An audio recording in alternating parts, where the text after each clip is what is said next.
So try and say these two sounds with me. Rock and lock. Easy, right? Two completely different sounds. Except that to over 100 million people alive right now, rock and lock are the exact same sound. They literally cannot hear the difference you just heard. To them, you're kind of flexing a superpower. It feels great until you find out that the trade actually runs both ways. Because there is a sound which is doing exactly the same thing to you. A difference your ears are quietly chucking into the bin. If you don't believe me, listen to this and tell me if it's the same or different. Ta, ta, ta, ta, ta, ta, ta, ta. Well, most of you just heard one sound twice, except that to a baby in Mumbai, those two are as different as rock and lock. And here's the kicker. You could hear it too once back when you were 6 months old. So it's a sound that you can hear that some people cannot hear. And there are sounds that some people can hear, but you cannot hear. The thing is, you were born with the ability to hear every sound on this planet. But around your first birthday, you just lost that ability. So your brain started deleting the ones that you didn't need and you didn't use. And that's been done on purpose. And that's what this video is about. Every healthy baby starts life as something scientists literally call a universal listener, a citizen of every language at once. And then a window starts to close fast. So my promise to you is that by the end of this video, you'll know exactly what your ears used to be able to do. The specific age where that ability to hear everything switches off. Sorry, microphone. And the one thing that actually can keep it on. So maybe the fact that that ability goes off completely is half true. We'll find out. So think of every language as a switchboard. English flips the RL switch on. So rock and lock are different words. Japanese leaves it off. One box, no difference. In that Hindi pair that beat you in the introduction of the video, in Hindi, that's the switch too, flipped fully on. So it's the same board, different switches lit. Now, here's the wild part.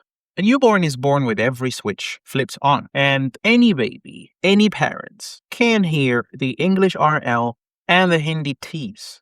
And basically every contrast humans use, as far as languages are concerned, of course.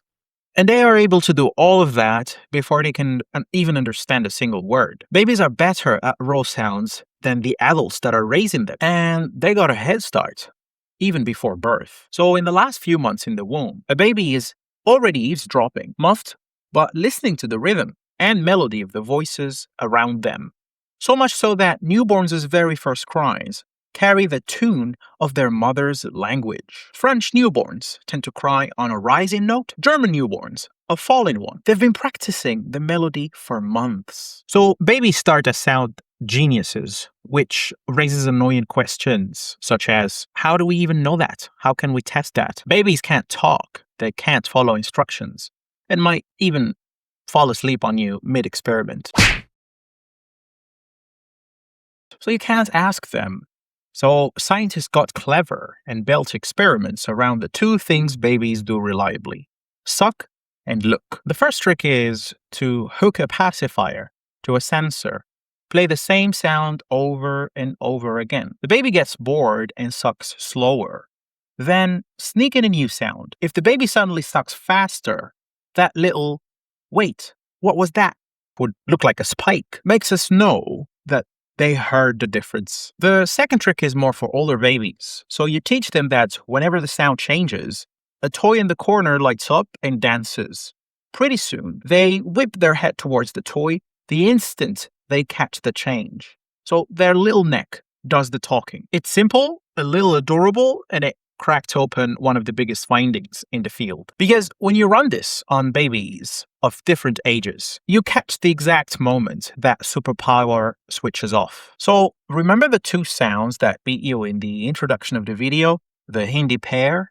So in 1984, two researchers, Janet Ferker and Richard T., built an experiment around exactly that kind of sound. They took English learning babies and tested them on those two sounds. Sounds that nobody in the babies' homes had ever made. At 6 or 8 months old, the babies nailed it. Heard the difference clean, a sound their own parents couldn't make. Now, keep your eyes on the clock. Same babies, same test, just a few months later. 10 or 12 months. And gone. They couldn't tell the sounds apart anymore. In under half a year, the ability switched itself off. And what about babies actually raised on Hindi? They kept it, no problem.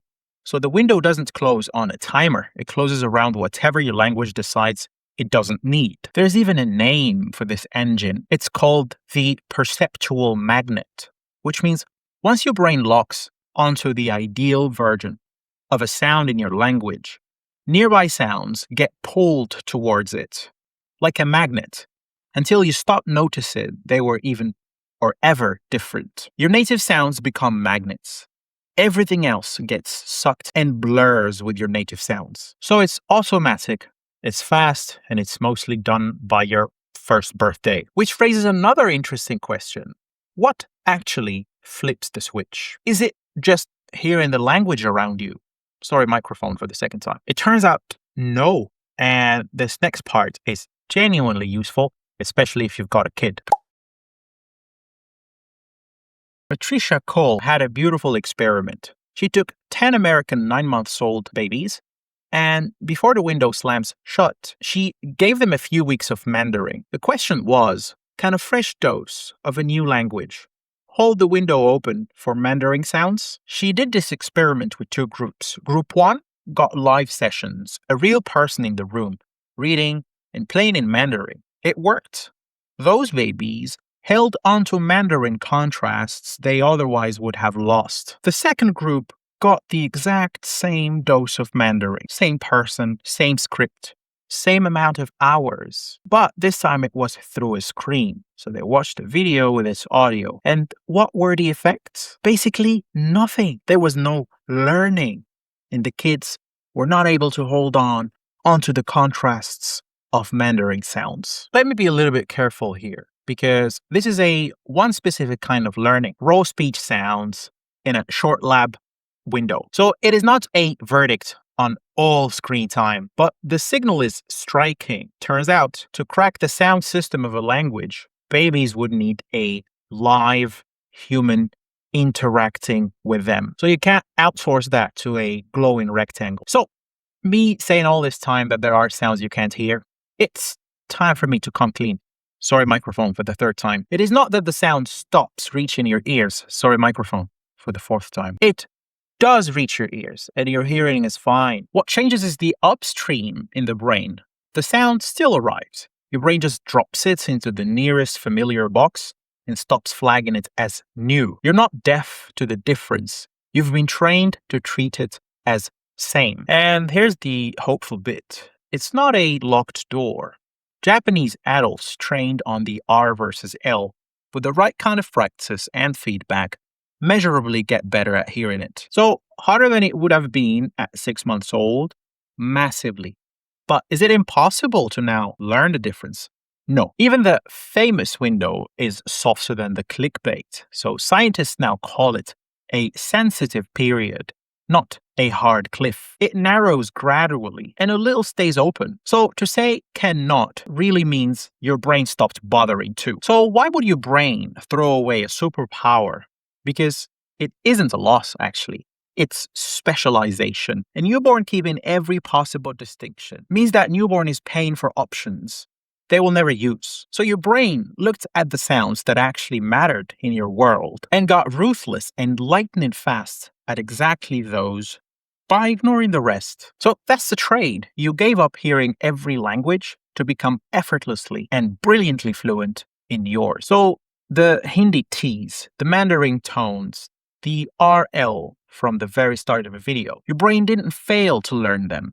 It decided correctly that you did not need them. So when you couldn't tell the difference between the 2 sounds at the start of the video, that was not a flaw. That was a 1-year-old version of you making a bet. I'm going to be amazing at this one language, and I'll spend everything else to do it. So your brain did not break. it committed. So if your brain just did a little double check, that's the whole point of this channel. So make sure to subscribe, like, and share with your friends. And choose some of the sounds that I have shown in this video and show them to your friends and family. See if they can hear any difference and let us know in the comments. That's it for today, and see you on the next one.